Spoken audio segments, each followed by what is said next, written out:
বাংলাদেশের মতো একটা দেশে ভাই আপনি আমাকে বলেন বাংলাদেশে পানির অভাব আছে? তাহলে আমার দেশে কেন এত ছোট ছোট প্লাস্টিকের পানির বোতলে পানি বিক্রি হয়? কেন আমাকে টাকা দিয়ে পানি কিনে খাইতে হবে? আমার রাস্তার মোড়ে মোড়ে মোড়ে যে পানির ব্যবস্থা থাকবে, আমার রিক্সাওয়ালা ভাই যাওয়ার সময় যে একটু পানি খেলে ওখান থেকে হাত দিয়ে পানি খেতে পারবে, তখন একটা মগ লাগানো থাকবে ওই জায়গায়। আমার কাজ কি সরকারে থাকা অবস্থায়? আমার কাজ হতে হবে সরকার থাকা অবস্থায় সুপেয় পানির উৎস নিশ্চিত করা।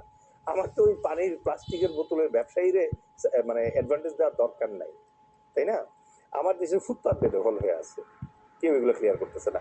সহজ একটা জিনিস বলি ভাই, গতকালকে দেখলাম 25 GB আছে ইন্টারনেট আমার, কিন্তু মেসেজ আসছে যে কালকে আপনার মেয়াদ শেষ। আজকে সকালে উঠে দেখি মেয়াদ জিরো, মানে আমার ডাটা জিরো হয়ে গেছে।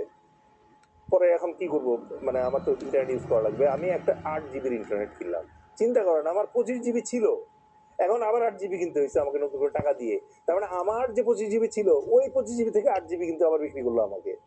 এই যে বেইনসাফি, এগুলো নিয়ে কেউ কথা বলে না ভাই, এগুলো নিয়ে কথা বলার জন্য আমরা আসছি।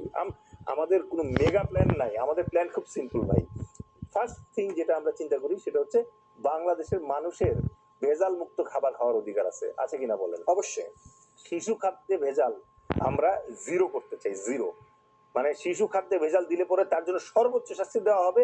পাশাপাশি আমার একটা স্বপ্ন আছে, যদি আমি পারি শিশু খাদ্যে ভেজাল দেওয়া কাউকে যদি পাওয়া যায় অকাট্য প্রমাণ সহ, তার কান কেটে এই মানে শাহবাগের মোড়ে খাঁচার ভিতরে দাঁড় করে রাখতে হবে যে এই লোকটা শিশুদের খাবারে ভেজাল দেয়। আমরা যেটা সিম্পলি চাই সেটা হচ্ছে আমরা লোকজনদেরকে জিজ্ঞেস করবো, সাকিব ভাই আপনি হ্যাপি না কেন? আপনি হয়তো বললেন যে ভাই আমার মানে অফিসে 8 ঘন্টা থাকি আর যাওয়া আসে আমার 4 ঘন্টা নষ্ট হয়। তার মানে কি হলো যে you are not happy with that commuting system, ট্রাফিকটা নিয়ে হ্যাপি না। আমি ইদানিং সবচেয়ে বেশি যেটা ইয়ে করি, হর্ন, গাড়ির হর্ন এত বেশি উচ্চ স্বরে মনে হয় যে মস্তিষ্কে লাগে। আচ্ছা, আমাদের কাজ হবে এটা, কেন তাহলে হর্ন হচ্ছে, এত হর্ন কেন হচ্ছে, ওইটা নিয়ে কাজ করতে চাই। কিন্তু আমার প্রশ্ন হচ্ছে, ক্ষমতার বাইরে থেকে যে সুন্দর সুন্দর কথা আপনি বলছেন যেটা মানুষের জনস্বার্থে, ক্ষমতায় গেলে কি এত সুন্দর থাকে?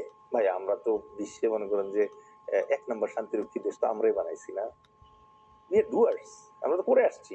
আমরা চাই ভুটানের মতো, ভুটান থেকে শিখতে চাই। ভুটানে দেখবেন একটা জিনিস আছে, হ্যাপিনেস ইন্ডেক্স। আমাদের দেশে না প্রচুর মানুষ, আমাদের দেশে মানুষ মানে বেড়ে গেছে, কিন্তু আপনি দেখবেন যে মানে কথাটা যদি সঠিকভাবে বলি, আই রিপিট, আমাদের দেশের জনসংখ্যা বেড়ে গেছে কিন্তু মানুষ কমে গেছে। এবং যে